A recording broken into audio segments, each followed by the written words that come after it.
All right. Well, the boys finale has come and gone, and we're done. The show's done. I'm happy because it has been a chore to watch for the last two seasons. A straight up chore. I know some people like episodes in season 4. I don't know if anyone likes episodes in season 5, but they're gimmicks, people. Like, you guys fell for a gimmick. I was calling it out all the way back then. I called it out in season 3 that they're now cowards. They're not willing to change the status quo. They're basically a sitcom now. And people didn't want to listen. They didn't want to hear it. They thought, no, no. Kripke says they got a 5-season arc. They're locked in. No, they had a 3-season arc. Then they got paid. Then they were given spin offs, and they wanted to keep that gravy train rolling. That's what it was. They they had the perfect ending. The exact same ending we saw, but better in season 3. And this time around, they copped out so hard. I mean, even now, even with the ending we got, which I'll get into, has anything changed in the world? Tiny bit, tiny bit. But there's a power vacuum. There are still soups, and there's still some pretty evil ones, pretty powerful ones. That the show did not do what it said it was going to do. It just stopped. Season 3, the show just kind of stopped, and they decided to hodgepodge some stuff together, throw in some gimmick episodes that people will love, people will flock to, but they don't do anything for the overall story. They don't do anything for the characters themselves. We got nothing. I mean, we got a bunch of side tangent storylines that went nowhere, and all to lead up to this battle, which far too short and far too cookie cutter for my taste. We've This is supposed to be not a superhero show. This is making fun of superhero shows. This is making fun of superhero movies. This is making fun of superhero culture, as well as some social commentary, political commentary. But this show was making fun of and pointing out issues in Marvel, DC, and comic book characters, and just showing a different side, a different twist on those ideas. Did the ending feel like that to you, or did it feel like you were watching some Marvel show or movie? That's all I'm going to ask you, because I think we all know the answer. And look, you can like Marvel and The Boys, and so maybe this works for you because you like this ending, but you have to admit it's the same thing. It doesn't change, it doesn't deviate from that outline. And besides the fact that it was far too short of a battle and far too samey as a previous battle we've had with these characters, the actual battle itself, when you and this is where I think Marvel fans should pick up on, because they do like to point out issues when characters either gain power or lose power on a whim to suit the story rather than the other way around. Here, Homelander, who has now taken V1, which is the original concoction to make superheroes, so he should be stronger, but isn't. That could have been explained by science. We could have had some extra scenes there that explain Homelander, because he was cooked up in a lab when he took the V1. It didn't actually give him extra powers, it just made him immortal. Something like that. That throwaway something. We could have had that moment, and then we could explain why Homelander now, despite being held down by less people who are weaker, was unable to get away. How Homelander was able to catch up to A-Train, who was running at his full capacity because he's running for his life. Homelander caught him somewhat easily. And now he can't avoid Butcher's tentacles that are not going as fast as that. So there's huge issues with this fight. And look, it looks fine, all right? There's a lot of creative people behind the scenes. They have a lot of money. It looks fine. It looks good even. Like there's elements to this combat that look satisfying. You know, it all is in frame and you can see it, which is a big plus. I complain a lot about shows being pitch black when they want to film fight scenes. This isn't a bright room. It looks good. But are you telling me you couldn't choreograph this fight? Are you telling me you couldn't choreograph a better fight? A fight in which Homelander uses human shields. Homelander attacks buildings to see if our heroes who want to be heroes will save the day. And maybe Starlight or someone will, but Butcher won't because he doesn't care. Like those kind of moments. I mean, I'm just coming up with this off the top of my head, and it's already looking pretty good in there. Like that. This is what I'm saying. You couldn't come up with something like that. The posters. Look, the marketing team for this season should have designed the final few episodes. They had Homelander in space, laser beaming into the planet and exploding it, and you had Butcher walking away from a collapsing Vought tower. None of that, spoilers, none of that happens. I guess it's not spoilers because it doesn't happen. It's straight up, they didn't do any of that. It might as well have been a bottle episode. It kind of all takes place, the fight anyway, all takes place in one little room, except Starlight, for some reason, takes the Deep out of the White House to the ocean. Why? You could have got a way to get the Deep and Starlight at the ocean. You could have thought of something. You could have spent another day or two in the writer's room coming up with a reason for that to happen.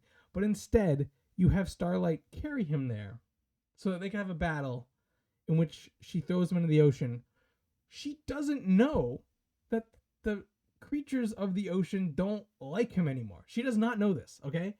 This is important because she took him to a place where he might be more powerful.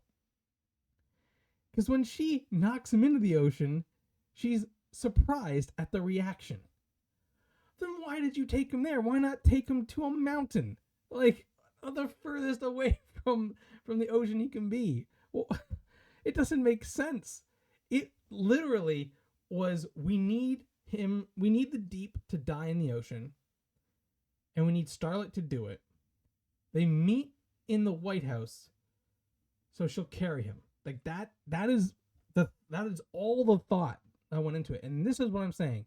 It's lazy and it was cowardice to string it along this far.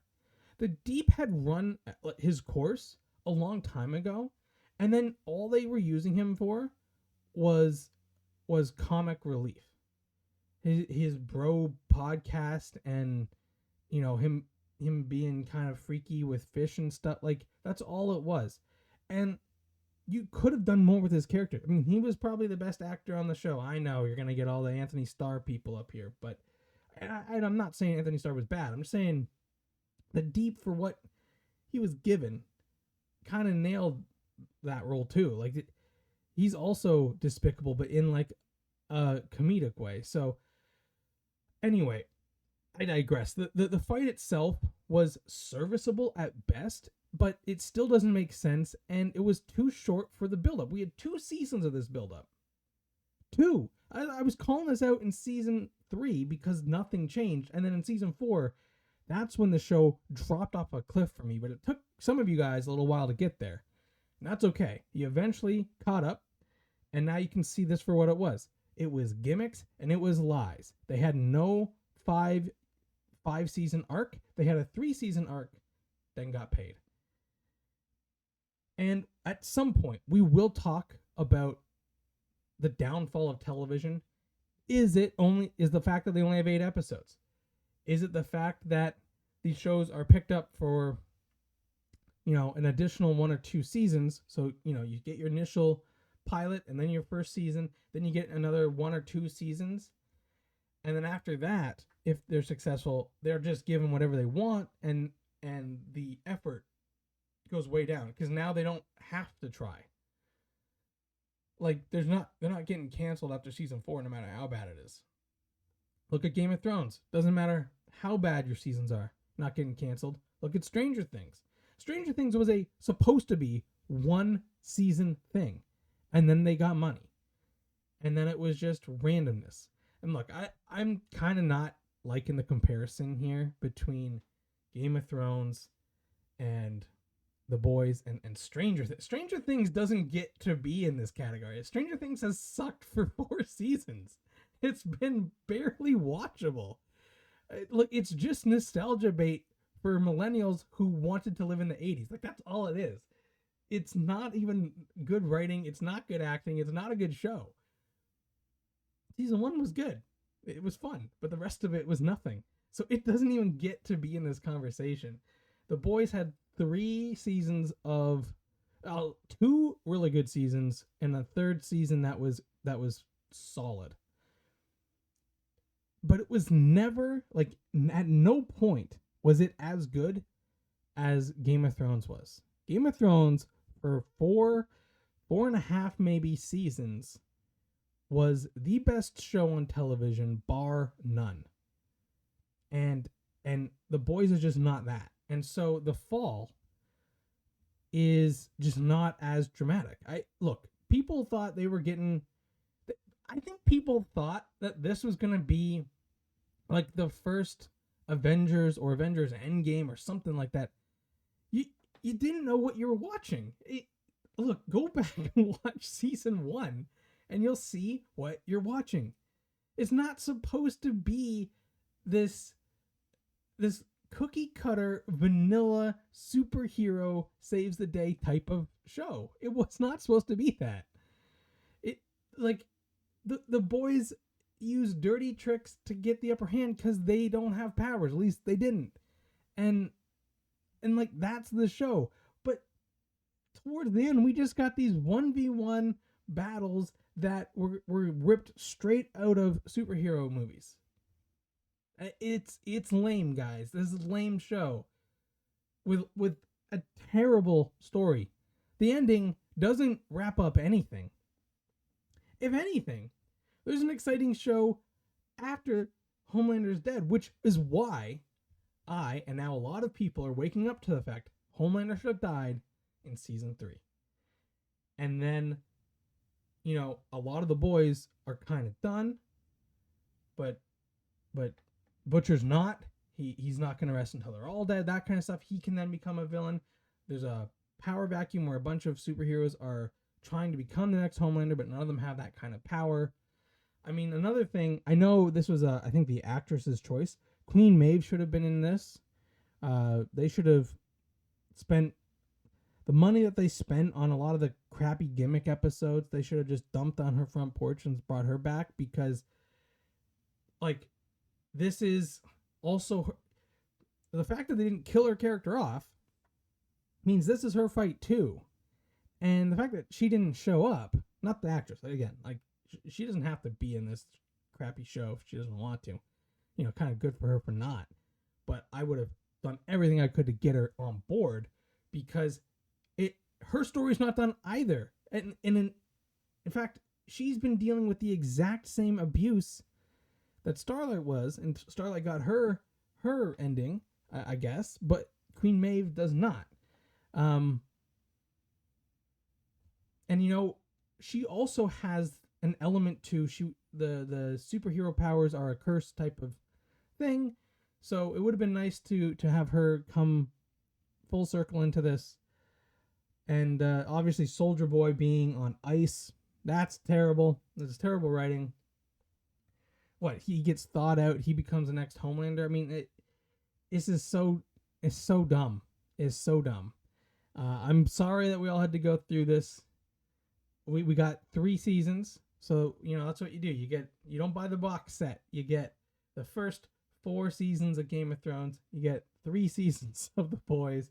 You get 2 seasons of Euphoria. You only watch season 1 of Stranger Things, and I guess we'll go from here, because this has to change. We need to see a lot more effort coming from these shows that start off so strong, because they're literally writing, acting, and directing for their livelihood. Like the show isn't picked up yet. They need to gain an audience, so they go all out. And then once they get cushy, they become a friend of complacency, and they just sit there and they don't want to stir the pot. They don't want to shake things up. They are scared to death to lose a single character, because, you know, what if there's a group of fans that like that character and will stop watching if we change that character, if we kill off that character, if we, you know, if they flip and become heel. Like, that's what this show was supposed to be. Anyway, let me know what you guys thought of that finale. I clearly did not love it. It's actually one of the weaker finales. Like, between this finale and Stranger Things. Look, Anthony Starr said in an interview that he was disappointed by the Stranger Things finale because nobody died. And he said that's not the way to do it, as if this was going to be different. And who died other than the villain, him? The villain died in Stranger Things too. So, like, it's the same thing. The complaint is the exact same here. Honestly, Butcher probably should have died in that fight. Maybe Huey dies in that fight. Maybe Huey gets run through by Homelander in a bookend that wraps him back to the first encounter he has with a superhero. And that causes Butcher to freak out and do some, like, there's so many things that could have happened that would be dramatic, that would be intense. And I don't want these characters to die, but if they don't, then it loses all credibility. Like, okay, for the record, I actually didn't like the Huey character, so I was fine if he died. But I liked MM, so if he killed him, I would be sad, but it's worth it if it tells a good story. I mean, MM was trying to kill Soldier Boy, and then he kind of fell out of that, and then he came back on board. We should have seen a scene where he goes and, you know, somehow they kill Soldier Boy in his cryo sleep. Like, MM wants him dead. He that storyline doesn't really get a satisfying ending. The Butcher becoming the villain should have been its own season. I don't understand what happens. Like, he sees his dog has died and decides, well, I guess it's a good time. And Ryan doesn't want anything to do with me. Perfect. I can now go on a suicide run where I'm not actually going to kill anyone. Huey will find me and kill me, like, planned out. Now, I do like a good planned suicide by having someone you love do it, if it makes sense. This would just scar Huey. In The Walking Dead, another show that fell off the map, at least that one was never established as we have this certain story that we want to tell and then we're done. That one was just, hey, people love zombies. I clearly love zombies, so they're just going to keep it going. All these sorts of spin-offs. It doesn't make any goddamn sense, but that doesn't matter. But there in Shane, that battle was one that you can see why, you know, Shane maybe wanted to set up a suicide by his friend who would then grow stronger. In this case, it doesn't make Huey stronger. It's weird. It doesn't do anything for me. Having Huey kill Butcher is fine. The way they did it does nothing. It's literally just for show. It's another gimmick. That's how they get you. There's a lot of gimmicks out there. I'm going to do a whole thing on gimmicks because a lot of people can't see them until it's too late. Even people on my own creative team here can't see them. We'll discuss a show and I'll say, that's a gimmick. They're just trying to tug at your heartstrings. But if you look deeper, there's actually no emotion there because we have not established that. They will tell and not show. And that's the exact opposite. The exact opposite. So, that's my conclusion here. It's not good. What did you guys think? Leave it in the comments down below.